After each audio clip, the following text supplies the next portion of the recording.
চট্টগ্রামের ইপিজেড এলাকায় পুড়ে ছাই জেলে পল্লী। ফায়ার সার্ভিসের 7 ঘন্টার চেষ্টায় নিয়ন্ত্রণে আগুন, ক্ষতিগ্রস্তদের হাজারে। চট্টগ্রাম বন্দরে পাকিস্তানি জাহাজ নিয়ে কৌতূহল, শিল্পের কাঁচামাল ও ভোগ্যপণ্য আনা হলেও চলছে অপপ্রচার বন্দর কর্তৃপক্ষ। এবং নিলামে কাঙ্ক্ষিত দাম না মেলায় প্রায় 4 লাখ কেজি আমদানি করা ফল ধ্বংসের সিদ্ধান্ত, আইনি জটিলতায় রাজস্ব বঞ্চিত সরকার। দর্শক স্বাগত নিউজ 24 চট্টগ্রাম প্রতিদিনে, আপনাদের সাথে আছি আমি ফয়সাল মাহমুদ। দেখছিলেন সংবাদ শিরোনামগুলি। এবার পুরো খবর। চট্টগ্রামের ইপিজেড এলাকায় ভয়াবহ আগুনে জেলেদের জাল ঘর সহ 37টি আধা পাকা স্থাপনা পুড়ে গেছে। শনিবার রাত 12টার দিকে ইপিজেড থানার আটমল আলী ঘাটে এই দুর্ঘটনা ঘটে।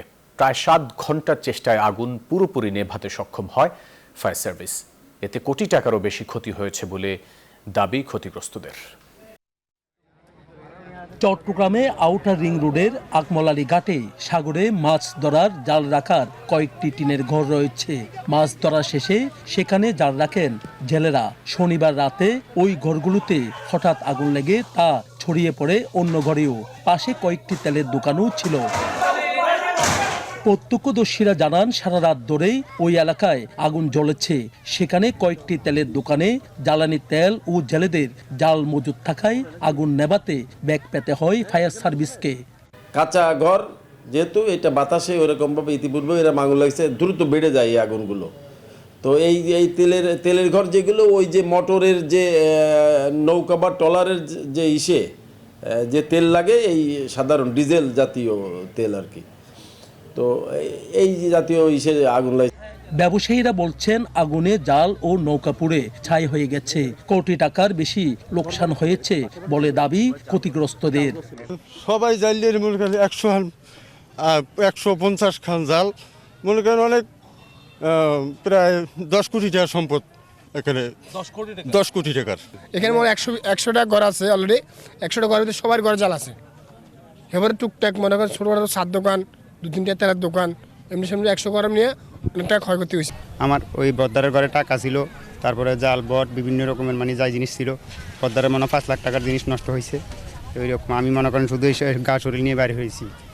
ফায়ার সার্ভিস জানায়, আগ্রাবাদ বন্দর ও কেপিজেড স্টেশনের 7টি ইউনিট রোববার সকালে আগুন নিয়ন্ত্রণে আনে। মশার কয়েল অথবা বিড়ি সিগারেট খেয়ে ওরা শ্রমিক বা যারা কাজ করে তারা অনেক সময় অসতর্কতা বশত যেখানে যত্রতত্র ফেলে রাখে, যার কারণে হঠাৎ করে আগুন ধরে যায় এবং বেড়েও যায়। মশার কয়েল থেকে আগুনের সূত্রপাত হয়েছে বলে ধারণা করছেন ফায়ার সার্ভিস। নয়ন বড়ুয়া, জয়, নিউজ 24 চট্টগ্রাম। দর্শক, অগ্নিকাণ্ডের ঘটনায় চট্টগ্রামের আকমল আলী ঘাটে জেলে পল্লীতে এখন হতাশার ভাঁজ।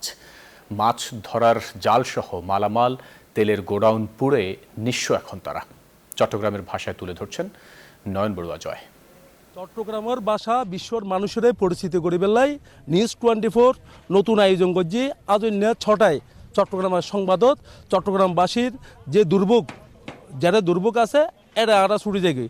আজ ইয়ারা এসে দিয়ে গত লাতিয়ে এটা আগুন লাগিয়ে জেলে পড়লিত এটা যারা আছে সাগরের ফারত যারা ছোট ছোট ঘর আছে এরা জাল রাখে। এনকে এরা জাহাজ আর বোট, যারা মাছ ধরার বোট আছে, এদের তেল বিক্রি করে তেলঘর আছে। এই হারণে এটা প্রায় 100 বেশি জালঘর, তেলঘর, আর এটা বাসা বাড়ি আছে 2-1 কান। ব্যাগ ফুরিয়ে সোয়ানের ফুটা ছাই হয়ে গিয়ে লাইতর আগুন দিনত জলের দ্বারা দেখি এখনো পর্যন্ত। ফায়ার সার্ভিস আইনি 2 ইউনিট এসছে ফায়ার সার্ভিস। রাতের 11:30টার দিকে অনর কয়লতুন একখান ঘরে আগুন লাগিয়েছে। এর লাগে পুরা 42 ফ্যামিলি ধ্বংস হয়ে গেছে। এখন একখান দোকান আছিল, তো জাল বেগিন এটা দোকান ইয়ার মধ্যে আছিল, ঘরে আছিল, আর বুট বন্ধ আছিল। আর মাছ বন্ধ দেওয়ার জন্য ব্যাগ কিছু ফুরে গিয়ে কিছু নেই। এটা এখন বেগ কিন্তু এখন সরকারে কি ওর ফ্যামিলিও বলেই দেখুন বেকুন ওর ফ্যামিলি, এটা ফ্যামিলি ঘর আছিল। বাসা বাড়ির যারা আছে তারা এখন খোলা আকাশের নিচে বসবাস করে। ছোট ছোট ঘর আছিল, এটা বাসা বাড়িও গজিল, এটাই তারা এখন আর ঘর বাড়ি ফুরি গিয়ে গই নিঃস্ব গিয়ে গই। যারা তেলঘর আছে তারার লাই আর হত হয়ে আসে। এটা বিভিন্ন সংগঠন আইয়ের এমনকি রাজনৈতিক সংগঠন আছে, জামাতের আমিরও এটা ছুটি এসে ইপিজেড থানা জামাতের আমিরও ছুটি এসছি। আর আসছি যে অগ্নিদগ্ধ হলেও তো মানুষের কিছু ন থাকে, তার প্রাথমিক অবস্থা সাইজে বেলা এসছে ইউনিয়নে। তো কার কি পরিমাণ ক্ষতি হইল, ট্রলার, জাল, মানুষজন, ঘর সব কিছু আর অবজার্ভ করি ইনশাল্লাহ প্রাথমিকভাবে আর আজিয়া বা খালি আজিয়াই কিছু করার চেষ্টা করছি ইনশাল্লাহ। কিচ্ছু নাই, এটা বেগুন ফুরি গিয়ে গই এবং এটা ব্যবসায়িক মানে প্রায় সোয়ান জালের ঘর আছিল, জালের ঘর ফুরি গিয়ে বেগুনেরা আরা জামাতের পক্ষতন এবং সহযোগিতা করছ। পাশাপাশি অন্যান্য সংগঠন যারা আছে তারা এবং রাজনৈতিক সংগঠন, সামাজিক সংগঠন বেগুনের উদাত্ত আহ্বান জানায় তারা বেগুনে এই বাইক কলের পাশে দাঁড়াবেন। বুধিত পাইজন এরাই তারা তো নিশ্চয় গিয়ে তারা কিছু নাই। এ কারণে এরা জামাত যেভাবে আগে এসি আরও অন্যান্য রাজনৈতিক সংগঠনও আগাই, বিভিন্ন সংগঠন যারা আছে, বিত্তবান যারা আছে তারাও যদি আগাই তাহলে আবার মাছ ধরা শুরু হবে। এখন মাছ ধরা বন্ধ গিয়ে গই, যারা তারা জাল ফুড়ে গিয়ে গই এখানে মাছ তার ধরে না পারে। তো আজিয়ে এই পর্যন্ত খালি আবার আদিন 6টা বাজে চট্টগ্রাম সংবাদ আর আরোগ্য কোনো জায়গাত দুর্ভোগ, চট্টগ্রামের মানুষও দুর্ভোগ তুলে ধরে বেলায় চেষ্টা করছুম। পাকিস্তান থেকে জাহাজে কি পণ্য এসেছে তা নিয়ে চলছে আলোচনা সমালোচনা। কাগজপত্র ঘেটে দেখা গেছে জাহাজে এসেছে বিভিন্ন শিল্পের কাঁচামাল ও ভোগ্যপণ্য। সংশ্লিষ্টরা বলছেন স্বাভাবিক প্রক্রিয়াতেই পণ্য এসেছে, তারপরও অপপ্রচার চলছে। দুবাই ও করাচি বন্দর থেকে পণ্য নিয়ে পানামার পতাকাবাহী একটি জাহাজ চট্টগ্রাম বন্দরে পৌঁছায় গত 11 নভেম্বর। পরদিন 328টি কন্টেনার নামিয়ে ইন্দোনেশিয়া চলে যায়। প্রথমবার পাকিস্তানের বন্দর থেকে সরাসরি এলো পণ্য। এসব কি পণ্য তা নিয়ে চলছে আলোচনা। কাস্টমস ও শিপিং এজেন্ট সূত্র বলছে করাচি থেকে আনা 264টি কন্টেনারে রয়েছে সোডিয়াম কার্বনেট, ডলোমাইট, চুনা পাথর, ম্যাগনেসিয়াম কার্বনেটের মতো বিভিন্ন শিল্পের কাঁচামাল। এর বাইরে আছে পেঁয়াজ, আলু ও শুকনো খেজুর। পাকিস্তানের ক্ষেত্রে আমরা কেন এইভাবে এটা চিন্তা করব? এখন হয়তো রাজনৈতিক প্রেক্ষাপট বা আশেপাশের জিনিসগুলোর কারণে হয়তো এটাকে আমরা বেশি ফোকাস করছি, বাট কাস্টম এটা করতে পারে, তারা চাইলে 100% এক্সামিন করে জিনিসগুলো ডেলিভার করতে পারে। এদিকে এসব পণ্য নিয়ে নানা ভুল তথ্য ছড়ানো হচ্ছে বলে জানায় সংশ্লিষ্টরা। তো করাচির থেকে তো আগেও কন্টেনার আসতো, যেটা দুবাই হয়ে সিঙ্গাপুর, কলম্বো হয়ে, বুঝছেন না? এবার ওই যে আমাদের আরএসএল এর একটা জাহাজ যা দুবাই থেকে আসতেছে, ওটা করাচি টাচ করে আসছে। ইম্পোর্ট গুলো কোথেকে আসে? বাংলাদেশে 80% ইম্পোর্ট আসে চায়না থেকে, আর 10% হচ্ছে কোথা থেকে আসে? ইন্দোনেশিয়া, মালয়েশিয়া, ইন্ডিয়া সবচেয়ে বড়, দুবাই, তারপর এরপর পাকিস্তান। তো এগুলো পাকিস্তান থেকে আসছে না আগে, এই জাহাজের কথা বাদ দিলাম। সংযুক্ত আরব আমিরাত থেকে আনা কন্টেনারে রয়েছে খেজুর, জিপসাম, পুরনো লোহার টুকরা, marble block, copper wire, resin ও অ্যালকোহল জাতীয় পানীয়। নয়ন বড়ুয়া জয়, নিউজ 24, চট্টগ্রাম। ডেঙ্গু সচেতনতায় চট্টগ্রাম নগরীর কোতোয়ালি সহ আশেপাশের এলাকায় মাইকিং ও লিফলেট বিতরণ করা হয়েছে। দুপুরে নগরের বিভিন্ন এলাকায় এই সচেতনতা কার্যক্রম পরিচালনা করে চট্টগ্রাম নাগরিক সুরক্ষা কমিটি। এ সময় উপস্থিত ছিলেন চট্টগ্রাম মহানগর বিএনপির সাবেক ক্রীড়া সম্পাদক দিদারুল আলম চৌধুরী সহ অন্যরা। বক্তারা সব হাসপাতালে ডেঙ্গু পরীক্ষা ফ্রিতে করার আহ্বান জানান। ফটিকছড়ির মানুষ হৃদয় দিয়ে জামাতকে বরণ করে নিয়েছে বলে মন্তব্য করেছেন দলটির কেন্দ্রীয় কর্মপরিষদ সদস্য, চট্টগ্রাম মহানগরের আমির ও সাবেক হুইপ শাহজাহান চৌধুরী। শনিবার ফটিকছড়িতে প্রীতি সম্মেলনে প্রধান অতিথির বক্তব্য রাখেন তিনি। বলেন, স্বৈরাচার শেখ হাসিনা জুলুমের পর জুলুম করেই ইসলামী আন্দোলনকে দমাতে পারেনি। উপজেলার ধর্মপুর আজাদি বাজার ঈদগাহ ময়দানে 36 বছর পর এই সম্মেলন আয়োজন করা হয়। সম্মেলনে প্রধান বক্তা ছিলেন চট্টগ্রাম উত্তর জেলা আমির মোহাম্মদ আলাউদ্দিন শিকদার সহ অন্যান্যরা। গত 15 বছরে ইসলামী ছাত্র শিবিরকে সঠিকভাবে উপস্থাপন করা হয়নি, তাই দেশের সাধারণ শিক্ষার্থীরাও ছাত্র শিবির সম্পর্কে সঠিকভাবে জানতে পারেনি বলে মন্তব্য করেছেন বাংলাদেশ ইসলামী ছাত্র শিবিরের সেক্রেটারি জেনারেল জাহিদুল ইসলাম। শনিবার সন্ধ্যায় বিশ্ববিদ্যালয়ের 1 নম্বর গেট সংলগ্ন এজে কনভেনশন হলে নবীন বরণ ও ক্যারিয়ার গাইডলাইন অনুষ্ঠানে প্রধান অতিথির বক্তব্য রাখেন তিনি। এক যুগ পর চট্টগ্রাম বিশ্ববিদ্যালয়ে প্রকাশ্যে প্রোগ্রাম আয়োজন করল বাংলাদেশ ইসলামী ছাত্র শিবির। এতে 1,500 নবীন শিক্ষার্থী অংশগ্রহণ করে। 24 শাখার শিক্ষা ও HRM সম্পাদক হাফেজ মুজাহিদুল ইসলামের সঞ্চালনায় এতে বক্তব্য রাখেন শিবিরের চট্টগ্রাম বিশ্ববিদ্যালয় সেক্রেটারি মোহাম্মদ ইব্রাহিম, কেন্দ্রীয় প্ল্যানিং ও ডেভেলপমেন্ট সম্পাদক ডক্টর ওসামা রায়হান, চবির ভূগোল ও পরিবেশবিদ্যা বিভাগের অধ্যাপক ডক্টর কাজী মোহাম্মদ বরকত আলী, ফাইন্যান্স বিভাগের অধ্যাপক ডক্টর মোহাম্মদ হাসমত আলী। নিলামে তোলা হয়েছে একাধিকবার, এরপরও মেলেনি কাঙ্ক্ষিত দাম। তাই চট্টগ্রাম বন্দরে দীর্ঘদিন পড়ে থাকা ৭০ লাখ টাকার প্রায় ৪ লাখ কেজি আমদানি করা ফল ধ্বংস করার সিদ্ধান্ত নিয়েছে কাস্টমস। সোমবার সিটি কর্পোরেশনের ডাম্পিং সাইটে ফলগুলো ফেলা হবে বলে জানিয়েছে কর্তৃপক্ষ।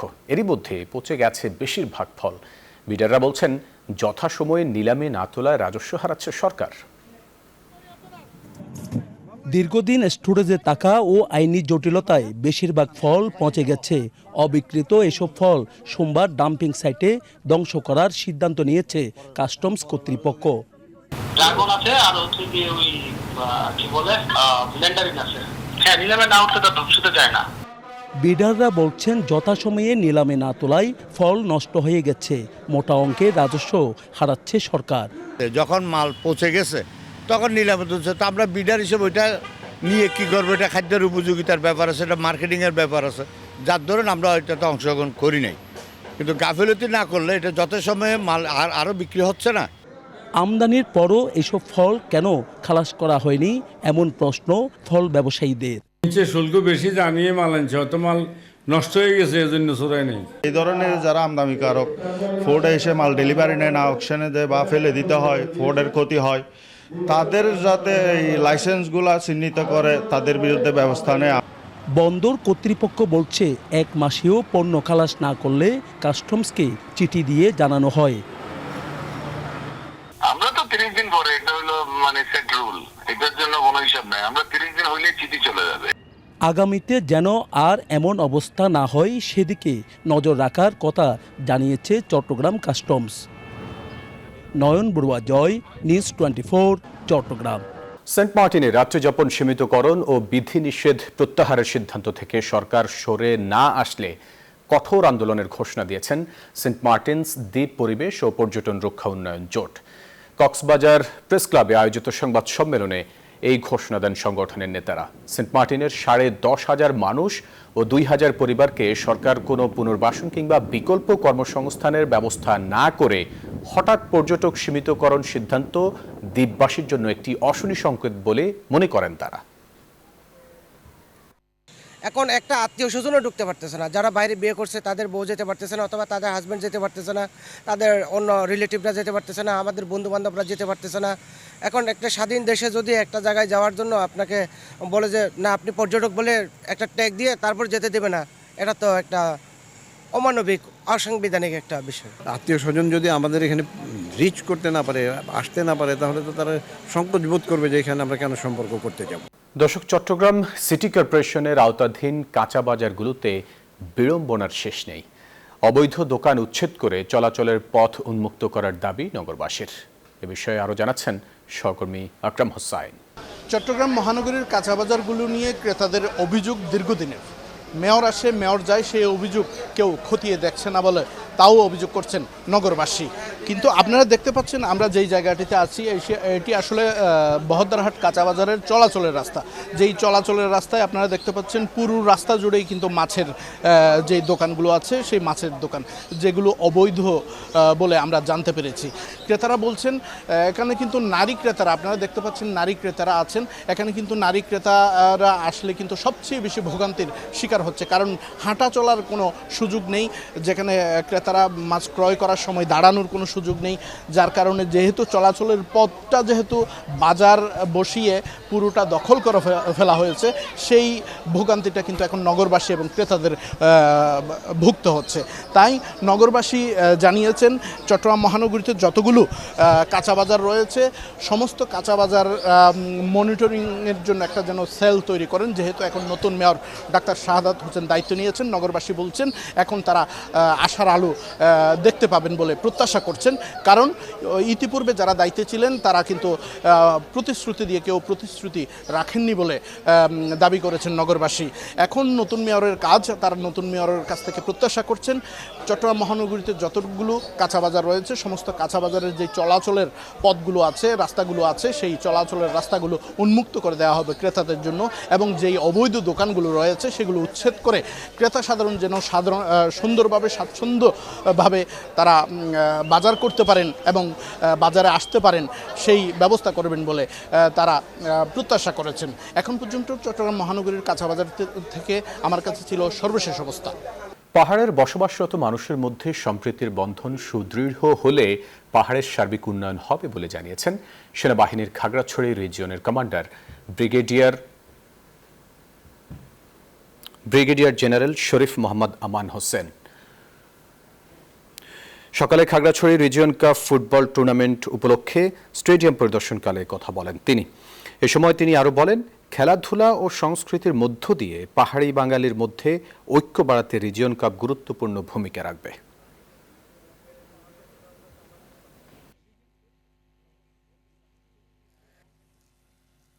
দর্শক, ছিল সংবাদের সাথে থাকার জন্য ধন্যবাদ সবাই।